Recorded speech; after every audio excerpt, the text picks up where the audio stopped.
Okay, welcome back. I hope everybody got back. Okay, prepping your meditation, body prepping, mind prepping.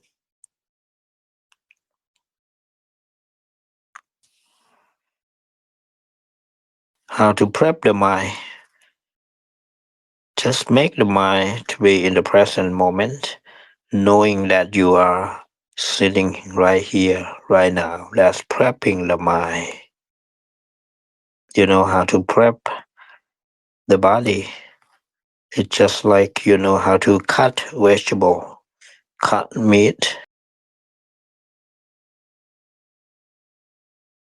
You know what size, you know what shape of vegetable that you want, the meat size that you want to cut into. That's prepping the body. So you know how to sit, how to adjust your posture. That's prepping the body.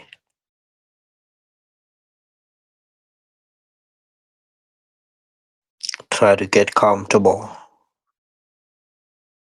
Recommend sit with your back comfortably straight. If you are bending over, it's going to put a lot of pressure on your back, your neck, your hips, your laps, and be comfortable with your breath. Find the breath sensation in the body that feel comfortable and stick with them. Allow them to stay here and disturb.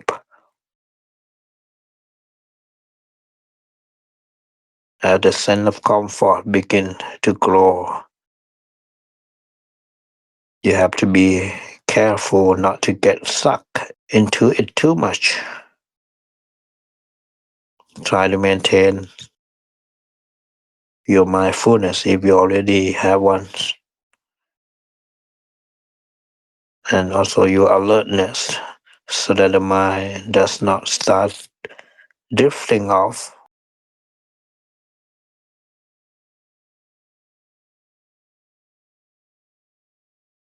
And that's one of our problem. We get a little bit of pressure, a little bit of comfort, and let go. Wallowing in the pressure, forgetting where we are, forgetting what we are doing. As a result, the pressure goes away because the cost of keeping it that get dropped. The mindfulness, alertness, the urgency of your effort to stick with is already weakened. And when they are weakened, so the pressure. So try to stay alert as soon as there is a sense of pressure. Try to be aware of the whole body, letting the pressure see through the body and keep the awareness going.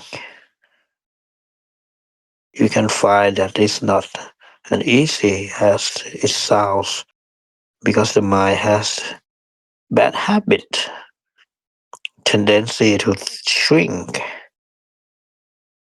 So keep reminding yourself the whole body breathing in, whole body breathing out. And the amount of the mindfulness and alertness that are required to keep that whole body awareness going will keep you awake, keep you alert as long as you maintain them.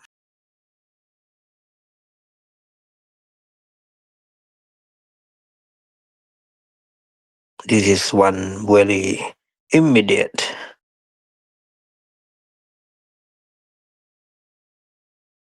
very visceral way of showing a goodwill to yourself, providing yourself with a sense of pressure and ease. When you think about it, just about anything we do is based on the pressure principle, right? Trying to maximize the pressure and minimize suffering.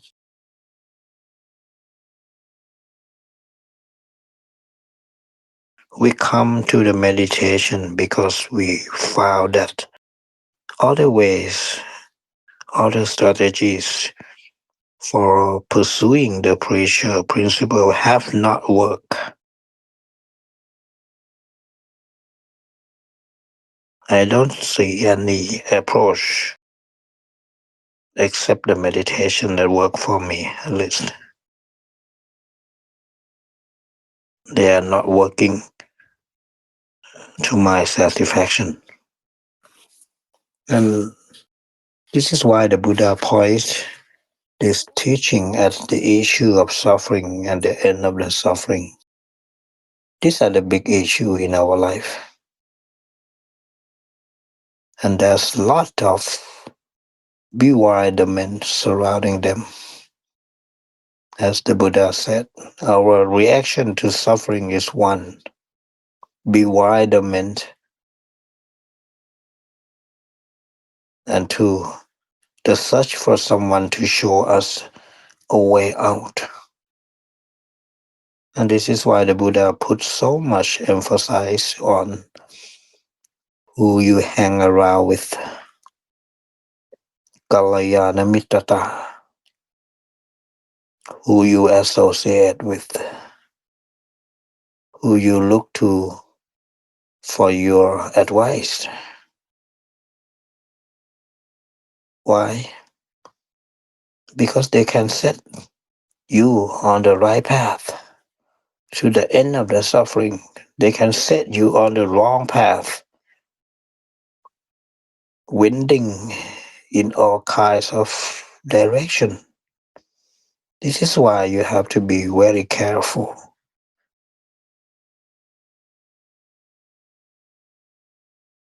We normally like to think that all the paths leading up to the tops of the same mountain, but I don't know any mountain in the world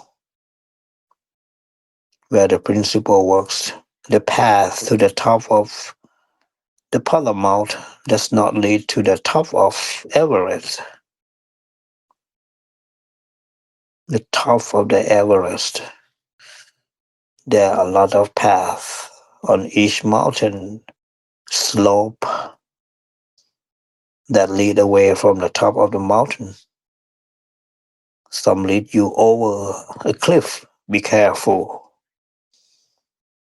So we have to be very careful about which path we choose. The same is true with the old idea that all rivers lead to the oceans. They don't all lead to the ocean. Think of the river that end up in the Great Basin. They just dry up. The water will evaporate and form clouds. Maybe someday fall down in the catchment basin of another river that will flow to the ocean. But it can take a lot of time, right? So we have to be careful about who we are hanging around with and what kind of strategies we employ for lasting happiness.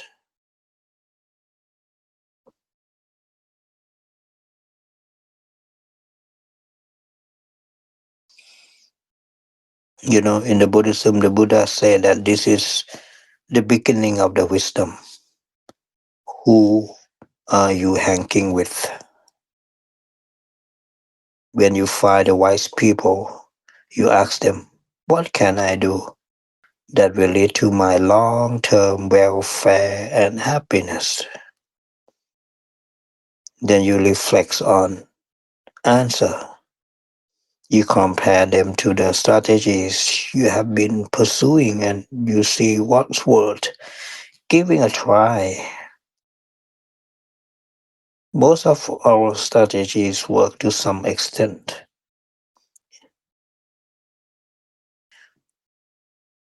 If they don't work at all, we would have discarded them long ago. The Buddha saw that a lot of strategies don't work as well.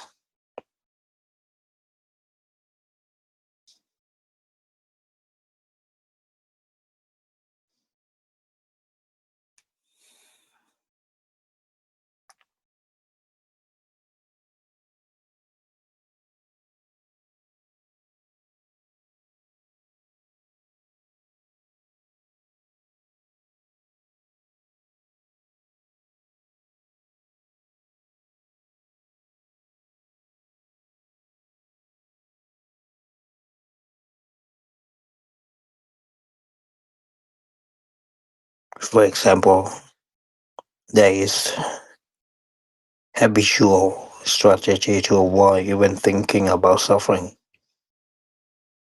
We do anything we can to put the thought of suffering out of our mind.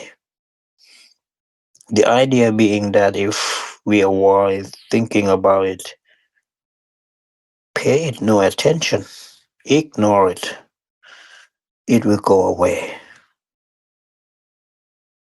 It's just like when somebody come to your house, if you don't welcome them, you don't offer them a cup of tea, they will not come back. And then they're going to leave immediately when you don't welcome.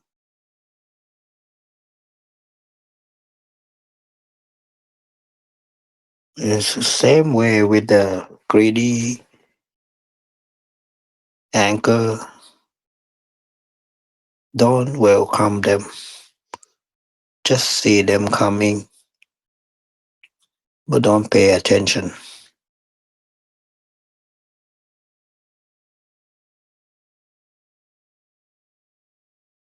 They can be always your guest.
There's some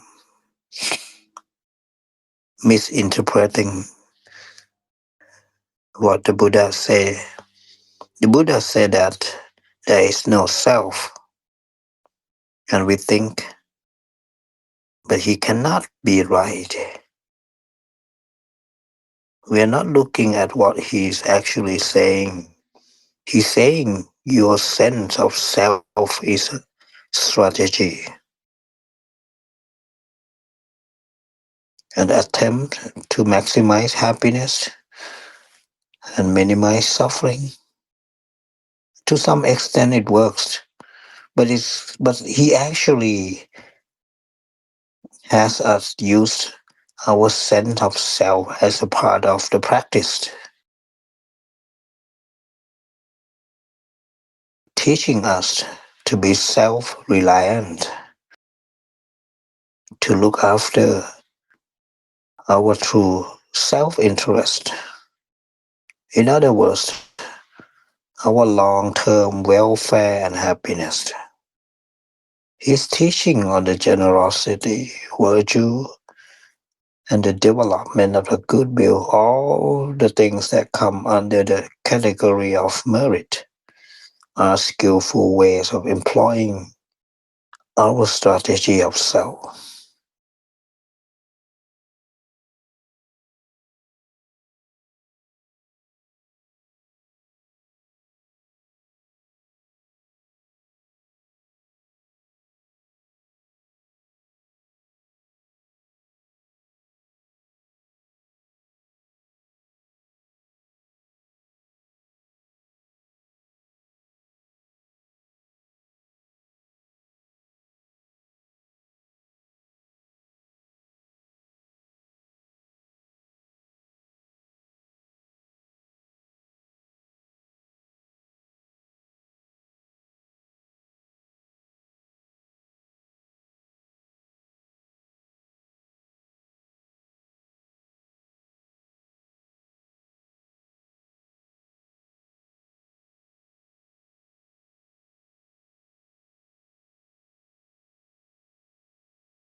Ultimately, self as a strategy can only go so far.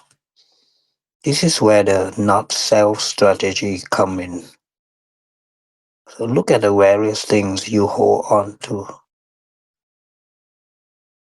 Activity of creating me or my.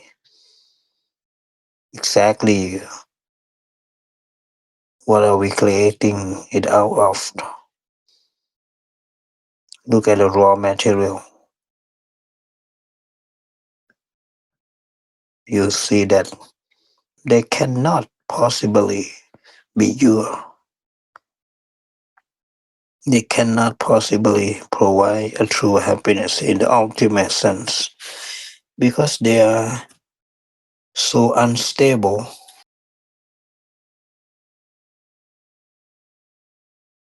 inconstant. They are all stateful because they are all fabricated or fashioned. They are made, they are intentional, and intentions are inconstant again. When the cause is inconstant, how can the result be constant?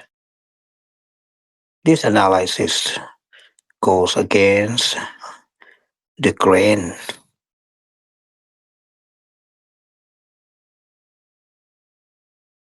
And hopefully, by the time you come to see this, we have been practicing the Buddha's teaching especially one in one on the generosity, virtue, and goodwill. Our confidence in the Buddha's teaching has grown. Our standard for what counts as true happiness has become more refined, particularly as we develop our power of concentration, get used to a more and more refined sense of ease, a more expansive sense of ease. We grow more and more discriminating in our taste, in our appreciation for what true happiness can be.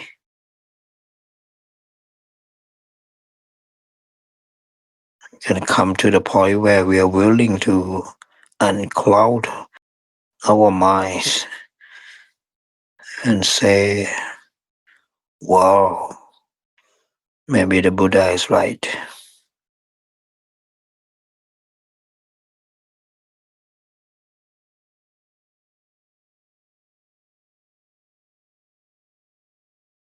Maybe if we let go of all these things, we will not be burdened.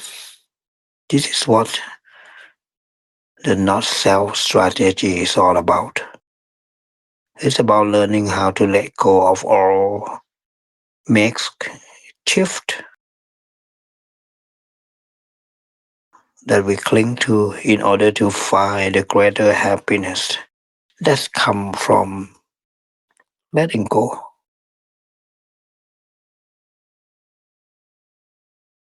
So it takes step by step, starting with our normal desire for true happiness. Buddha say, focus on happiness. Focus on what needs to be done for happiness, but also be aware of the limitation of how we've been looking for the happiness. As we get more sensitive to those limitations, we can uncloud our mind to want something more refined. That's where the Buddha offers everyone more refined techniques, more refined strategies.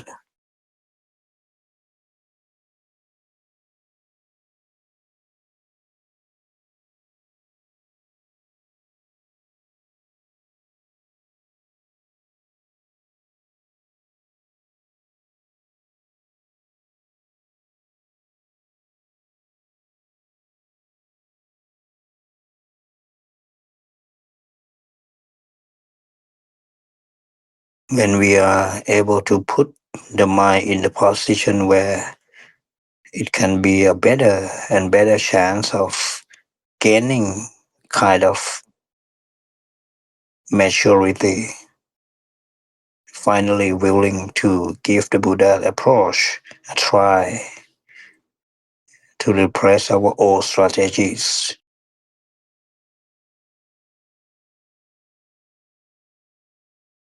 May have some success, but not yet total success. New strategies that can promise something more.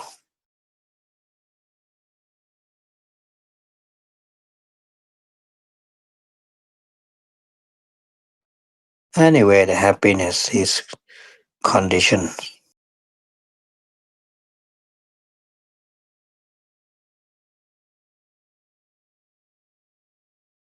And conditions, where do conditions come from?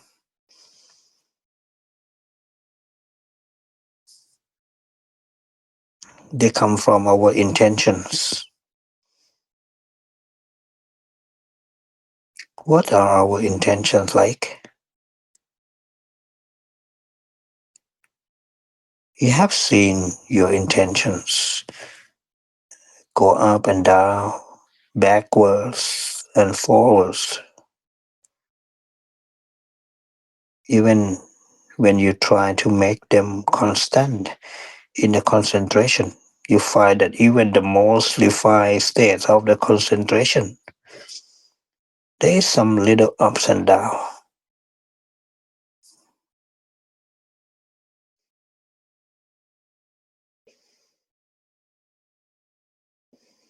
And that's why the Buddha said you have to let go of the gross form of the happiness, the gross strategy for the happiness,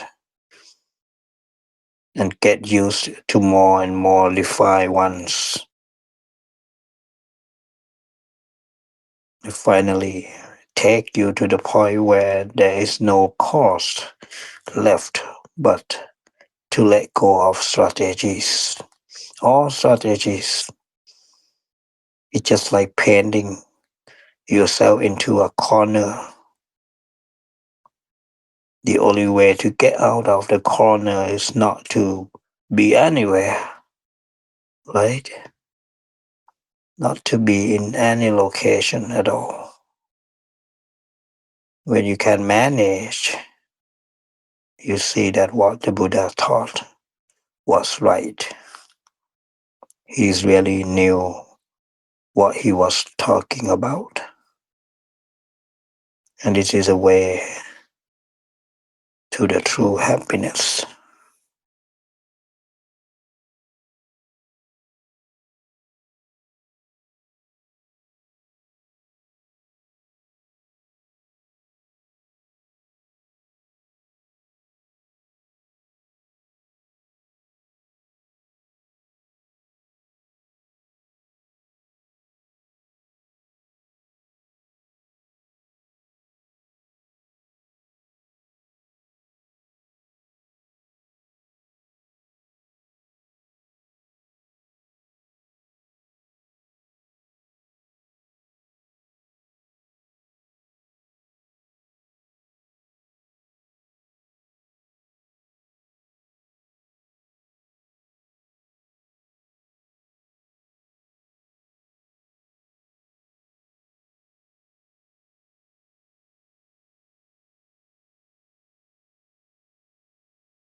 I would like to have you all sharing your peaceful mind, sharing your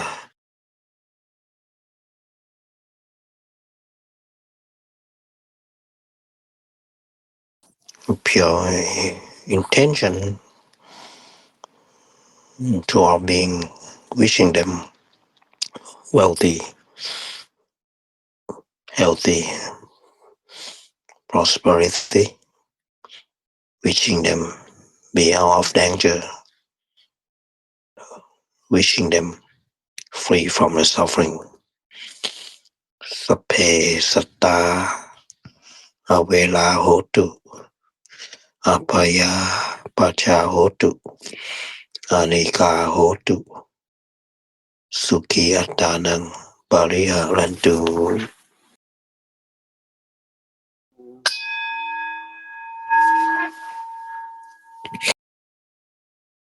Yeah. Well, thank you for participating. I wish you all having a good night. We'll see you next time.